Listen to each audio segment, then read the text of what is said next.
말씀 제목 한번 따라하겠습니다. 행복한 사람. 한 번 더 따라서 행복한 사람. 마태복음 5장에 보면 예수님께서 무리를 보시고 산 위에 올라가 앉으시니 제자들이 나왔다. 이때 예수님께서 제자들에게 8가지 복에 관한 말씀을 가르쳐 주셨는데 무슨 뜻입니까? 우리가 읽고 있는 말씀에는 복이라고 이게 번역되어 있는데 공동 번역에 보면 행복이라는 말로 번역이 되어 있습니다. 예수님께서 제자들에게 어떻게 하면 행복할 수 있는지를 가르쳐 주신 말씀이라는 겁니다. 예수님께서 우리에게 바라시는 게 행복이라고 하는 말씀입니다. 예수님은 우리가 생각하는 것보다도 훨씬 더 우리가 행복하기를 바라고 있습니다. 예수님께서 이렇게 우리에게 행복을 바라고 있는데 그러면 우리는 어떻게 하면 행복한 사람이 될 수 있을까? 사람들은 돈을 많이 벌면 행복할 거라고 생각을 합니다. 그러나 성경은 말하기를 행복은 돈에 있는 게 아니다. 이렇게 말씀하셨습니다. 누가복음 12장에 보면 어떤 부자가 나오는데 밭의 소출이 풍성함에 심중에 생각하기를 내가 내 곡식을 쌓아둘 곳이 없으니 어찌할까? 내가 이렇게 하리라. 내 곡간을 헐고 더 크게 짓고 내 모든 곡식과 물건을 거기다 쌓아놓고 내가 여러 해 쓸 물건을 이제 쌓아두었으니 평안히 쉬고 먹고 마시고 즐거워하리라. 이때 하나님께서 이 어리석은 부자에게 했던 말씀이 있습니다. 오늘 밤에 내 영혼을 걷어가면 그러면 네 것이 누구 것이 되겠느냐. 참 우리가 가슴에 새겨둬야 될 귀한 말씀입니다. 오늘 밤에 내 영혼을 걷어가면 네 것이 다 네 것이 되겠느냐. 어리석은 부자는 돈만 있으면 행복할 줄 알았는데 그거 아니다고 말씀하는 내용입니다. 우리 주변에 우리는 사람들이 죽는 걸 매일 보면서도 나는 죽지 않을 것처럼 생각하며 살고 있습니다. 마태복음 4장에 마귀는 예수님께서 40일 금식하고 줄였을 때 그 돌로 떡 만들어 먹으라고 이렇게 시험을 했습니다. 이때 예수님께서는 돌로 떡 안 만들어 먹으셨죠. 그리고 마귀에게 말하기를 사람이 떡으로만 사는 게 아니고 하나님의 입에서 나오는 모든 말씀으로 살아야 된다. 라는 말씀으로 마귀를 이기고 승리하셨습니다. 또 어떤 사람은 행복은 유명해지는 것에 있다. 이렇게 생각을 하고 막 유명해지는 거에 아주 목숨을 걸고 있는 사람들이 있습니다. 근데 우리가 아는 대로 이 유명해지는 것도요, 한순간이라는 겁니다. 유명한 것은 꽃이 폈다가 지는 것처럼 그렇게 오래 가지 않는다. 그런 얘기입니다. 꽃이 아무리 아름다워도 열흘을 가지 못한다는 말이 있듯이 우리는 이런 것들을 잘 알고 있으면서도 좀 더 높은 곳으로 더 유명한 사람이 되기를 이렇게 힘쓰고 있습니다. 그러나 우리가 분명히 알아야 될 것은 돈을 많이 모은다고 할지라도 유명한 사람이 된다고 할지라도 거기에 행복이 있는 게 아니다. 이렇게 말씀하고 있습니다. 바울은 말하기를 행복은 자족이다. 이렇게 말씀했습니다. 따라서 행복은 자족이다. 하나님이 내게 주신 것에 만족하는 마음, 거기에 행복이 있다고 가르쳐주고 있습니다. 인간의 불행은 하나님이 내게 주신 거에 만족하는 마음을 갖는 것이 아니고 욕심을 부리는 것에서부터 이제 시작을 한다는 겁니다. 하나님이 내게 주신 거는 무엇이든지 다 좋은 겁니다. 하나님이 내게 주신 거에 만족하고 감사하고 기뻐하는 마음을 가질 때 행복이 올 줄로 믿습니다. 그리고 행복은 쓰임받음에 있습니다. 행복한 사람이 누굽니까? 그 행복한 사람은 하나님께 쓰임받는 사람이 행복한 사람입니다. 불행한 사람이라고 하는 것은 아무 일도 할 일이 없는 사람, 어떤 곳에서 써주지 않는 사람, 일은 하고 싶은데 일감이 없는 사람, 불행한 사람입니다. 마태복음 20장에 포도원 품꾼에 관한 비유에 관한 말씀이 나오는데 포도원의 주인이 품꾼이 많이 필요했던 것 같아요. 이른 아침 장터에 나가봤더니 일꾼이 있어가지고 들어가서 일하라고 그랬습니다. 한 데나리온 줄 테니까. 아마 하루 품값이 한 데나리온인가 봐요. 한 데나리온 줄 테니까 들어가 일하라고. 이 사람은 일찌감치 부름을 받았으니까 기분 좋았을 겁니다. 일하러 나왔는데 일감을 주니까 막 기분 좋게 들어가서 일하러 들어갔는데, 이 포도원 주인이 또 나와보니까 장터에 놀고 있는 사람이 있습니다. 그래서 계속해서 포도원의 일꾼을 들여보냈다는 말씀이 나옵니다. 그런데 이제 해가 뉘어지고 일할 시간이 1시밖에 안 남았는데 장터에 나와보니까 여전히 놀고 있는 사람이 있습니다. 너는 왜 지금까지 여기 놀고 있냐 그러니까 이 품꾼이 얘기합니다. 나를 써주는 사람이 없어서. 나를 써주는 사람이 없어서 여태까지 여기서 놀고 있습니다. 너도 들어가서 일해라. 그래가지고 1시간밖에 안 남았는데 들어가서 일한 일꾼도 나옵니다. 이 1시간밖에 안 나온 이 품꾼은 아마도 기다리면서 야, 오늘은 일 못하나 보다 이렇게 생각을 하고 불안한 마음, 초조한 마음으로 그냥 장터에서 집에도 못 가고 있었는데, 아주 막차 타고 일하러 들어간 사람처럼 1시간 남겨놓고 들어가서 일했는데, 이제 뭐 조금 일하다 보니까 일 끝났겠죠. 근데 이 포도원 주인이 품값을 나눠주는데 늦게 들어온 사람부터 품값을 나눠줘라. 그래서 품값을 나눠주겠는데 이 1시간밖에 일하는 사람이 한 데나리온을 받았습니다. 하루 품값을 받았습니다. 이런 걸 우리가 뭐라고 얘기하냐? 하나님의 은혜라. 일하는 게 없는데 그냥 받은 거잖아요. 그래서 은혜를 받았다. 여러분, 이 1시간밖에 안 남은 사람이 들어가서 어떻게 일을 했을 것 같습니까? 여러분, 이런 건 보지 않아도 비디오라 그러는 거예요. 자기를 1시간밖에 안 남아줬는데 써준 사람에게 감사해서 정말 열심히 쉬지도 않고 일을 했을 겁니다. 뭐 그렇게 일을 했겠죠. 왜? 얼마나 주인이 볼 때 열심히 일을 했으면 1시간밖에 일 안 하는데 한 데나리온을 받았겠어요. 그리고 우리 주님이 거기에다 붙여서 말씀하시기를 먼저 된 자가 나중되고 나중된 자가 먼저 될 수 있다, 이런 말씀을 하셨어요. 우리가 하나님 앞에 순서가 바뀔 수 있다는 겁니다. 내가 먼저 들어왔기 때문에 앞서가는 게 아니라 뒤에 들어온 사람이 앞서갈 수도 있다는 겁니다. 그래서 하나님 나라에서는 때때로 순서가 뒤바뀌기도 해요. 보면 나중에 하나님의 교회에 나온 사람이 열심을 내서 그 하나님 앞에 귀하게 쓰임받는 사람도 있는데, 어떤 사람은 일찍 들어왔는데도요 그냥 그렇게 신앙생활하는 분들이 종종 있습니다.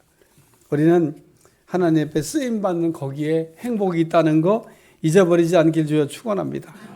우리가 일을 하면서 행복을 느끼지 못하는 것은 일한 만큼 거두지 못할 때 그런 느낌을 갖습니다. 우리가 일한 것 자체가 불행한 것이 아니다, 그런 얘기입니다. 어떤 사람은 천국 가면 아무것도 할 일이 없다고 생각하는 그런 분이 있어요. 천국은 아무것도 할 일이 없는 곳이 아닙니다. 천국도 가시면은 우리가 해야 될 일이 있습니다. 이 땅에서 이게 찬양을 열심히 부르던 이 찬양대원으로 이렇게 봉사하시다가 할렐루야 이렇게 천국에 가시면은 찬양대를 하실 수도 있어요. 천국 찬양대 경쟁률이 셉니다. 전 세계에서 막 찬양대원들이 올라오는데 그거 쉽지 않습니다. 정신 바짝 차리고 잘 하셔가지고 여기서 이렇게 쓰임 받았는데 천국 가서도 그 이 땅에서 기도의 사람으로 쓰임 받는 사람이 있습니다. 천국 가면 뭐 할 것 같아요? 아침에도 기도, 점심에도 기도, 저녁에도 기도. 그냥 천국 가도 여전히 기도만 합니다. 그러니까 이 땅에서 우리가 하고 있던 일이 때때로 천국까지 이어질 수도 있습니다. 우리가 하나님 천지를 창조할 때를 생각해 보면 답이 나와 있습니다. 창세기 1장 28절 하나님이 그들에게 복을 주시며 하나님이 그들에게 이르시되 생육하고 번성하여 땅에 충만하라, 땅을 정복하라, 바다의 물고기와 하늘의 새와 땅에 움직이는 모든 생물을 다스리라 하시니라. 하나님께서 천지 만물과 인간을 만드시고 복을 주시면서 하신 말씀입니다. 땅에 충만하라, 땅을 정복하라, 바다의 물고기와 하늘의 새와 땅의 움직이는 모든 생물을 다스리라고 말씀하셨습니다. 우리의 행복은 쓰임받는 데 있습니다. 디모데 1장에 바울은 하나님께서 형편없는 자기를 써주신 것에 대해서 감사하고 있습니다. 디모데 1장 13절, 내가 전에는 비방자여 박해자여 폭행자였으나 도리어 궁유를 입은 것은 내가 믿지 아니할 때 알지 못하고 행하였다. 바울은 과거에 자신이 예수님이 어떤 분이 알지 못했을 때 비방하고 폭행하고 또 박해자가 됐는데 예수님께서 그런데 자기를 써주셨기에 행복하다고 하는 얘기를 말씀하고 있습니다. 하나님이 바울을 써주시면서 주셨던 그 은혜가 있는데 오늘은 그것을 생각하면서 은혜 받으려고 합니다. 첫 번째는 능력을 주시면, 따라 능력을 주시면. 디모데 1장 12절, 나를 능하게 하신 그리스도 예수 우리 주께 내가 감사함은 나를 충성되이 여겨 내게 직분을 맡기셨다. 예수님이 나를 능하게 하셨기 때문에 나는 행복하다고 하는 고백입니다. 우리가 바울처럼 행복한 사람이 되기 위해서는 하나님께로부터 오는 능력을 받아야 될 줄로 믿습니다. 우리가 능력이 없으면 아무것도 할 수가 없습니다. 우리에게 능력이 없으면 할 수 있는 것보다 할 수 없는 게 더 많습니다. 사람은 크게 두 종류가 있는데 하나는 능력이 있는 사람이고 또 하나는 능력이 없는 사람입니다. 여러분 오늘 이 말씀을 들으면서 능력 있는 사람 되시기를 축원합니다. 우리가 능력이 없을 때 어떻게 해야 되나? 우리는 무엇이든지 하실 수 있는 전능하신 하나님께 따라서 능력을 달라고 기도하셔야 된다. 이 말씀을 들으면서 여러분이 꼭 한번 생각해 보셔야 될 말씀이 있는데 나는 하나님 앞에 능력 달라고 기도해 본 적이 있나? 어쩌다가 지나가듯이 한번 능력 달라고 한 것 말고 능력을 얻기 위해서 목숨을 내가 걸어봤나? 정말 이 능력이 부어질 때까지 간절히 하나님 앞에 기도했나? 그렇게 기도한 사람들에게는 제가 하나님 분명히 능력을 주셨다고 믿어 의심치 않습니다. 여러분 능력 받기 위해서 기도하셔야 돼요. 하나님은 여러분이 능력을 달라고 기도하면 주시는 하나님 믿으시기 바랍니다. 물론 우리가 구하지 않아도 하나님 능력을 주실 수도 있습니다.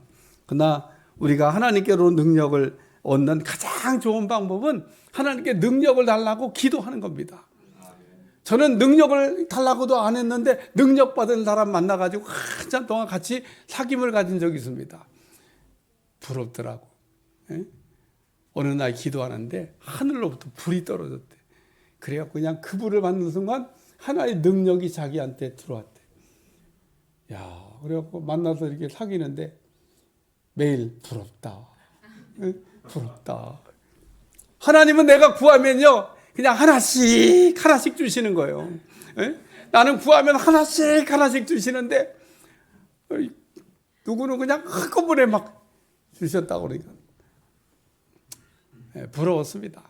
근데 뭐 그런 경우도 있는데, 여러분, 달라고 그러면 하나님께서 능력 부어 주실 줄로 믿습니다. 마가복음 9장에 보면 귀신 들린 아이의 아버지가 그 예수님께 도움을 얻기 위해서 찾아왔습니다. 이때 예수님은 출타하고 안 계셨고 제자들이 귀신 들린 아이를 고쳐보려고 막 애를 썼는데 못 고쳤습니다. 이때 그 제자들이 귀신 들린 아이를 고치려고 하다가 고치지 못하고 있을 때 예수님이 변화산에 올라갔다가 내려오셨는데 이때 귀신 들린 아이의 아버지가 얘기하는 겁니다. 내가 이 아이를 고쳐보려고 데리고 왔는데 제자들이 못 고쳤습니다. 예수님 어떻게 하실 수 있으면은 좀 어떻게 우리를 불쌍히 여겨달라고 이렇게 얘기합니다. 그러니까 우리 주님이 이때 요 귀신 들린 아이의 아버지에게 했던 말씀이 있습니다. 마가복음 9장 23절 예수께서 이르시되 할 수 있거든이 무슨 말이냐? 믿는 자에게는 능히 하지 못할 일이 없느니라. 하나님은 뭐든지 할 수 있는 하나님 믿으시기 바랍니다. 소크라테스라고 하는 사람이 말하기를 사람을 가르치는 목적은 두 가지가 있다는 겁니다.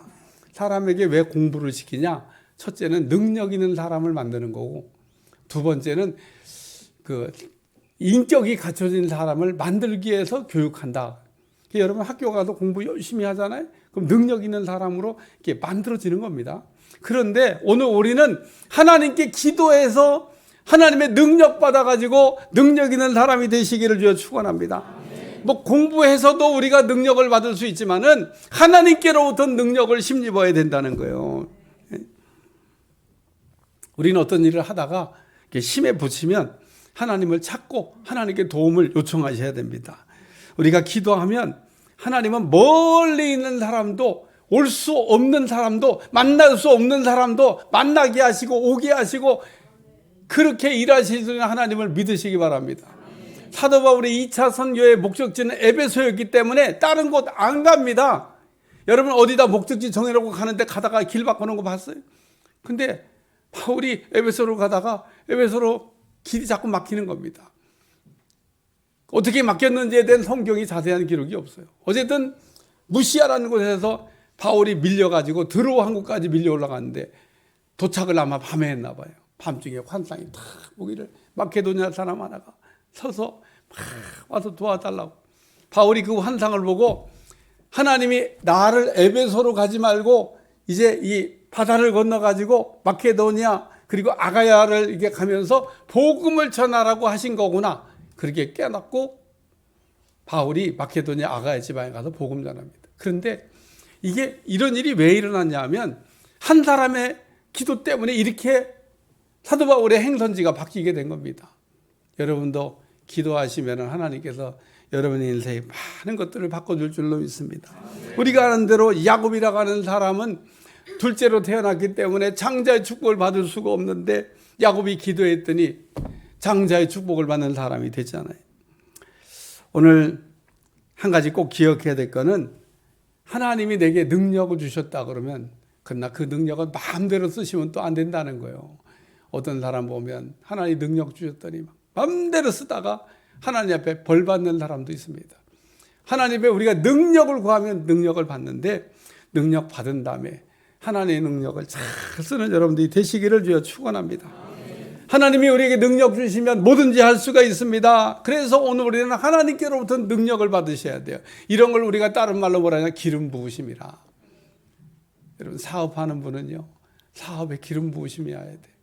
사업이 잘 될 줄로 믿습니다. 그러니까 여러분 사업하는 분은 어떻게 기도해야 되냐? 사업에 기름을 부어 주시옵소서.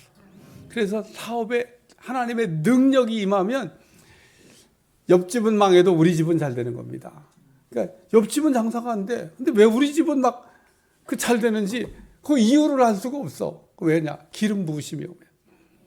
그러니까 여러분 하나님이 내게 능력 주셔서 잘 되게 하셔야 될 줄로 믿습니다. 오늘 우리는 하나님의 능력 달라고 기도하셔야 돼. 그리고 이 능력은 나눌 수도 있습니다. 우리가 능력 받으면 어떤 분은 능력을 받았는데 남한테 이렇게 기도해 주면은 능력이 다 그냥 그 기도해 준 사람한테 넘어가고 나는 능력이 하나도 없어진다고 얘기하는 무식한 사람이 있어요.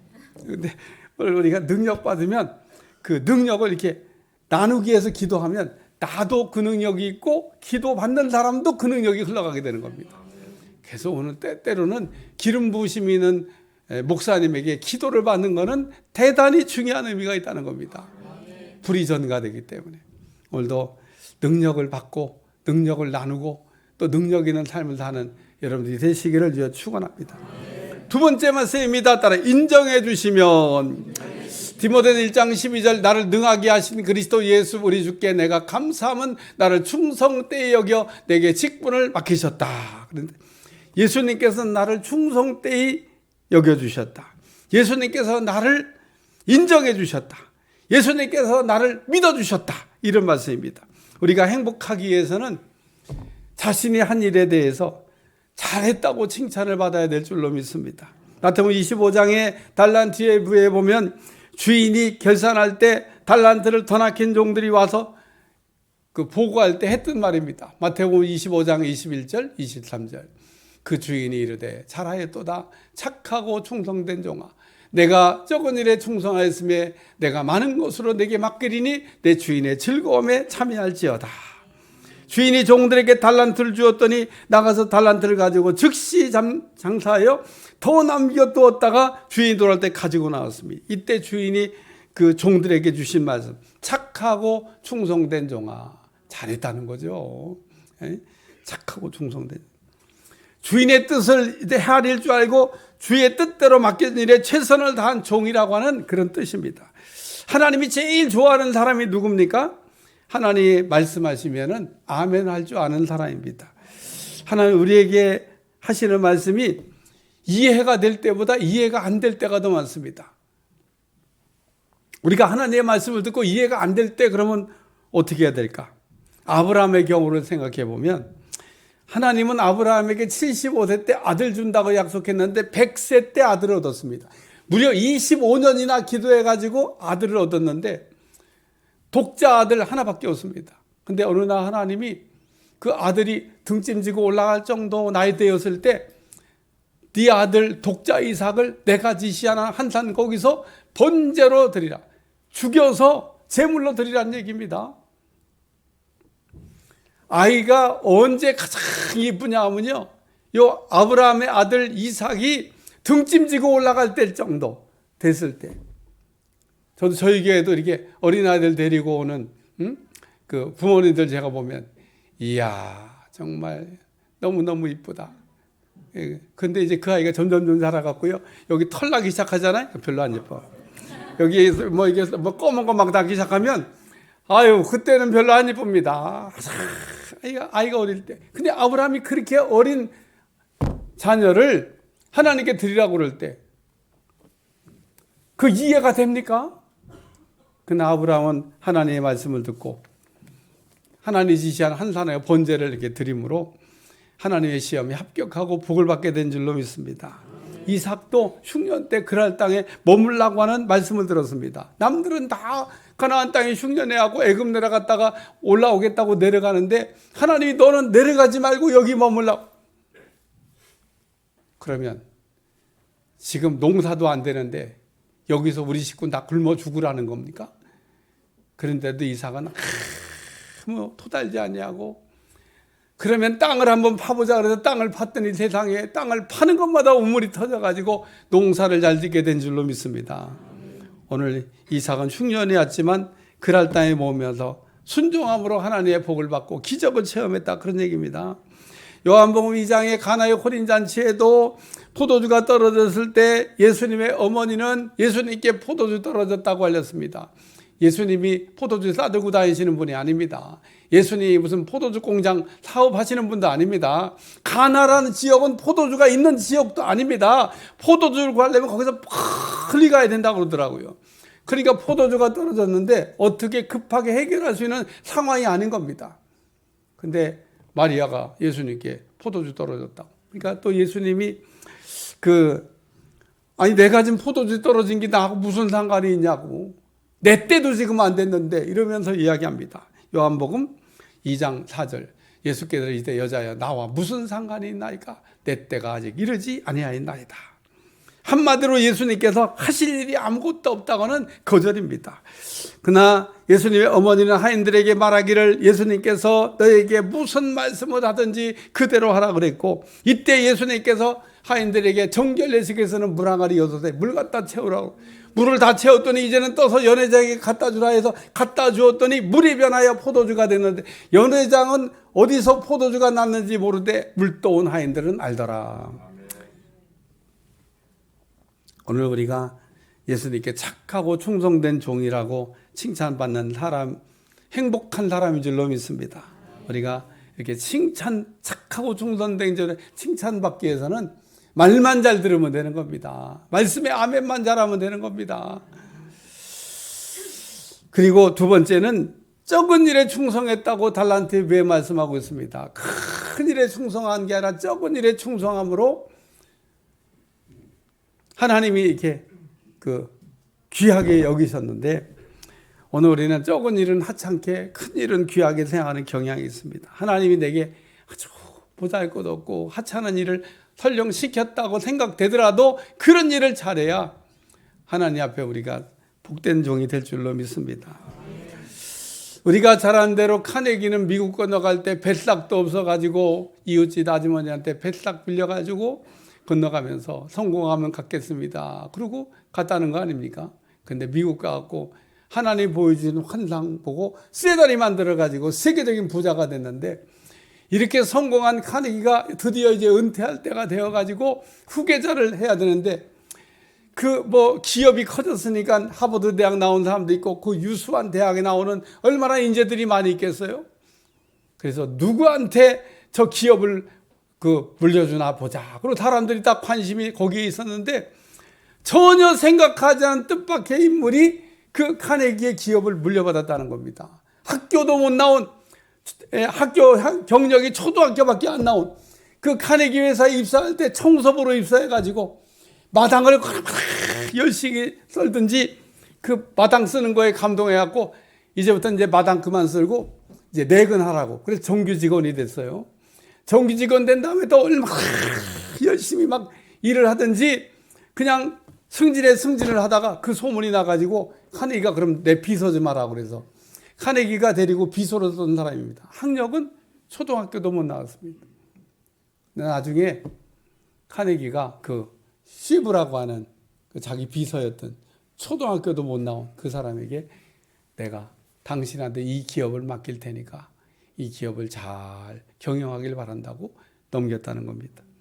작은 일에 충성할 때 큰 일을 맡게 된 줄로 믿습니다. 오늘 하나님이 우리를 이렇게 인정해 주실 때 하나님이 인정받는 사람 행복할 줄로 믿습니다. 행복이 어디에 있습니까? 나를 충성되이 여겨 하나님의 내게 하는 일을 인정해 주시면 거기에 행복이 있다는 거예요. 요한계시록에 서문학교의 감독이 나오는데 순교할 때 하나님이 하신 말씀입니다. 내가 안다. 서문학교의 감독 폴리캅이 순교하고 주님을 위해 희생하는 것을 우리 예수님께서 알고 있다는 겁니다. 하나님께서 내가 하는 일을 인정해 주시면 거기에 행복이 있는 줄로 믿습니다. 하나님이 여러분의 하는 일을 보장해 주셔야 돼요. 그럴 때 거기에 행복이 있는 줄로 믿습니다. 세 번째는 직분을 주시면, 디모데는 1장 12절 나를 능하게 하신 그리스도 예수 우리 주께 내가 감사함은 나를 충성되이 여겨 내게 직분을 맡기셨다. 내게 직분을, 나같이 이렇게 못된 사람에게, 나같이 이렇게 형편없는 사람에게, 나같이 주님에게 참 많은 나쁜 일을 했던 사람에게 직분을 맡겨주셔서 행복하다라는 고백입니다. 어떤 사람이 행복한 사람이니까 예수님께 직분을 맡은 사람입니다. 하나님이 우리에게 직분을 맡기실 때 보는 게 딱 한 가지가 있습니다. 하나님은 실력보다는 인격을 보시고 인격보다는 중심을 보십니다. 그래서 우리가 하나님 앞에 우리가 쓰임 받기 위해서는 아주 중심이 좋은 사람이 돼야 돼. 중심.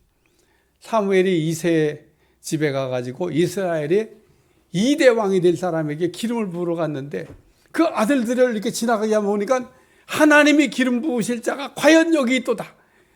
너무너무 훌륭한 아들들이 많이 지나가고 감격하는데 하나님이 이가거니 기름을 부으라 말씀을 안 하는 겁니다. 그래서 사무엘 선자가 이세에게 물어봐요. 아들이 더 있냐고.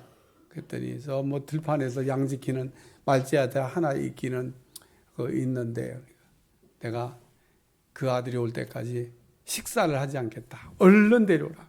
그래서 이 다윗이 양 지키다가 막 달려왔는데 오는 걸 보고 우리 주님이 하신 말씀, 이가거니 기름을 부으라 이렇게 말씀하십니다. 그리고 사무엘에게 사람 보는 법을 가르쳐 주시는데 사람은 외모를 보거니와 나는 중심을 보느니라. 그러면서 하나님께서 우리를 이렇게 직분을 맡기실 때 보는 게 뭐냐? 직분이라는 거예요. 아니, 중심이라는 거예요. 중심. 사람은 IQ도 있고 EQ도 있고 GQ도 있는데 하나님이 보시는 거는 IQ도 아니고 EQ도 아니고 GQ라는 겁니다. 여러분 그렇기 때문에 중심이 아주 바로 된 사람 되시길 주여 축원합니다. 중심이 뭐냐? 하려고 하는 그게 중심인 겁니다.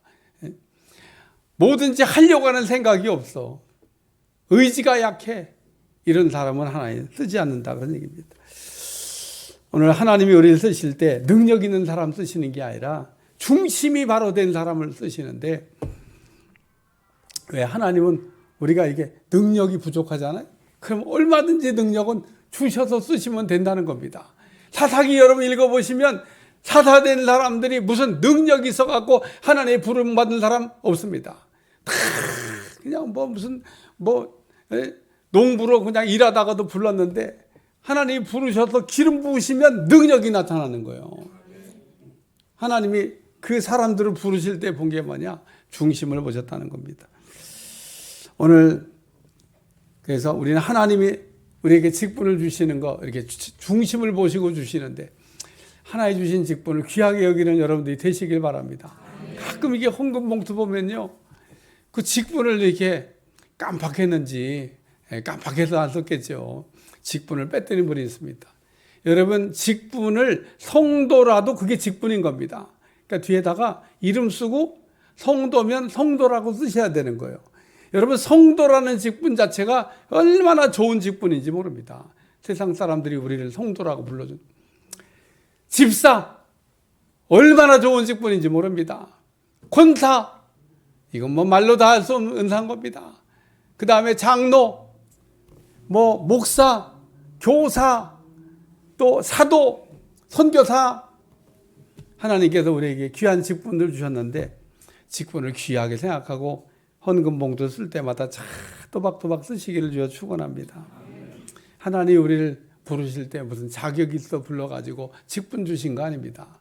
우리가 자격 없는데 우리를 부르셔서 하나님 우리에게 성도란 직분도 주시고 집사란 직분도 주시고 권사, 장로, 어떤 사람은 교사, 어떤 사람은 목사, 어떤 사람은 찬양대 등등등 해서 주신 모든 직분을 귀하게 여기는 여러분들이 되시기를 주여 축원합니다. 에베소서 4장 11절 12절 그가 어떤 사람은 사도로 어떤 사람은 선지자로 어떤 사람은 복음 전한 자로 어떤 사람은 목사와 교사로 삼으셨다. 바울은 그래서 이렇게 무자격한 자에게 직분을 맡겨주셨으니 행복하다고 얘기하면서 결론적인 말씀입니다. 우리가 바울처럼 행복한 사람이 되려면 하나님께로부터 능력을 받으셔야 된다는 거예요. 또 우리가 행복한 사람은 바울처럼 하나님 앞에 인정받는 사람이 되셔야 한다는 겁니다. 그리고 우리가 행복한 사람이 되려면 하나님 주신 직분을 귀하게 여기는 여러분들이 꼭 되시기를 축원합니다. 축원합니다. 기도하겠습니다. 오늘 우리가 하루를 살더라도 행복하게 사는 사람들이 다 되게 해 주시고 아무도 불행을 원하는 사람은 없지만 우리가 하나님 안에서 어떤 사람은 행복하고 어떤 사람은 불행한 길을 걸어가는 사람이 있습니다. 다시금 잃어버린 행복을 되찾게 도와주시고 하나님 안에서 쓰임받는 행복이 있게 하여 주옵소서. 예수님의 이름으로 기도합나이다. 아멘.